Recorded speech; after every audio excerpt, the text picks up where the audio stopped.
Today, Joe and I are going to teach you how to change a cartridge on a Delta valve.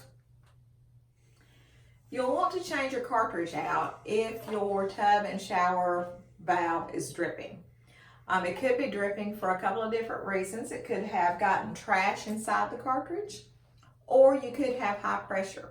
We're going to leave a video in the description below and up above on how to check your water pressure. You want to do that before you do anything, because if you do have high pressure, changing the cartridge is not going to help. You will also want to determine whether you need a blue cartridge or a gray cartridge. So this is how you do that. But the most important thing you can do first is to go out to the meter and cut your water off at the street, because tub and shower valves do not have emergency stops. So this is the first thing you're going to do. I'll leave a video above on how to do that as well. Now we're ready to take our handle off. Before you do this, you want to make sure that your drain is down, so if you drop something, it doesn't go down the drain. Here again, I'm talking from personal experience. So on this particular handle, it has an Allen nut here.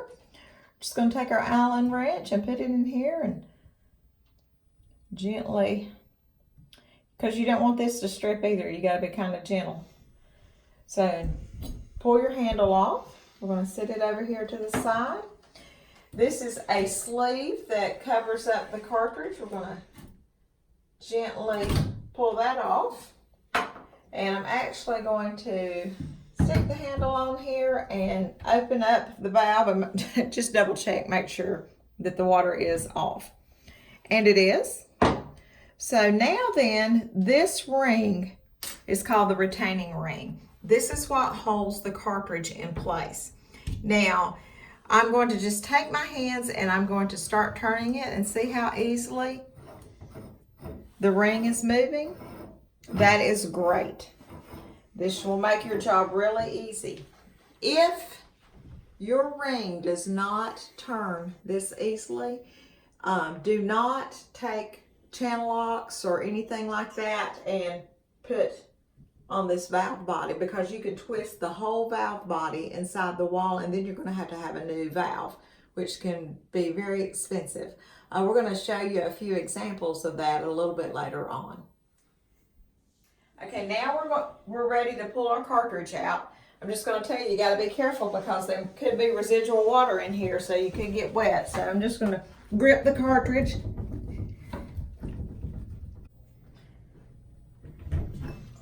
Okay, as you can see, we have a blue cartridge. So what you're going to want to do is look in the valve body. You know, just make sure you don't see any debris inside the valve body. This one looks good. So now then, we are going to prep our new blue cartridge. Okay, we discovered that we need a blue cartridge. So we're going to take it out of the package.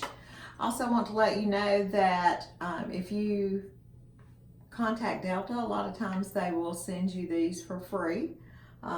So it's worth going on their website and filling out a little bit of paperwork, because these can be expensive as well.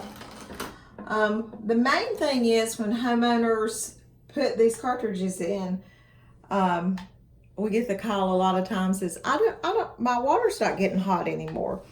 So you have to adjust the skull guard, which is right here. If you'll notice on this, it has an H for the hot side. So, the actual cartridge is going to sit in here like this. If you see, there's an indicator right here. See this here? So this means hotter on the left where the H is. So you're going to have to they have made it so much easier. So you're going to actually pull this up. You're going to pull it back towards you.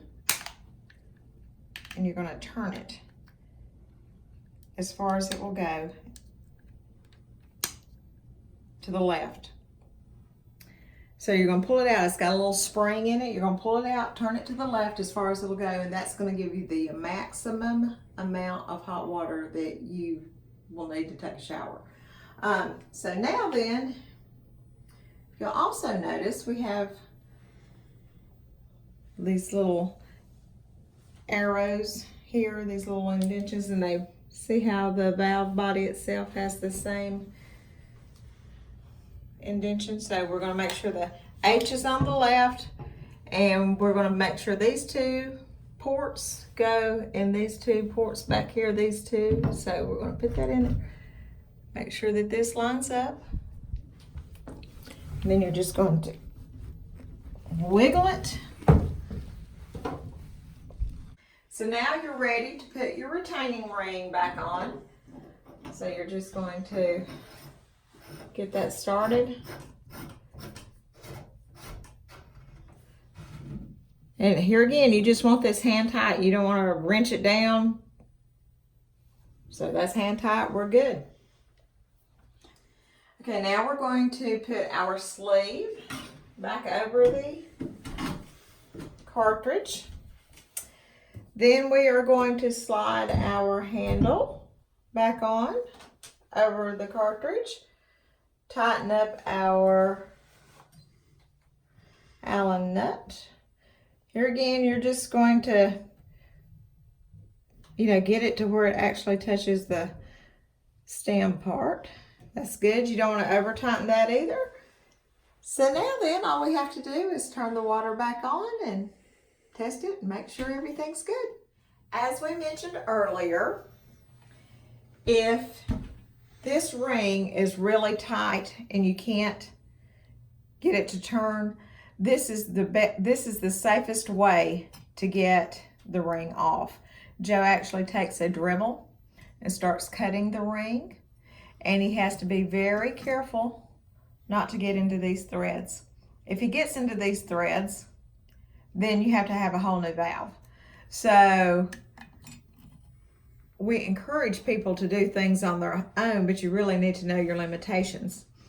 Now, you may think, oh, I can just put my channel locks on this and turn this. Well, when you try to turn this and this ring is stuck, you can see these little short pieces of copper here. So you're putting all your force on this valve body, and it's actually going to twist this copper, and then you're going to have a whole new valve. If you found this video helpful, please be sure to give us a thumbs up, share, and subscribe. And thank you so much for watching.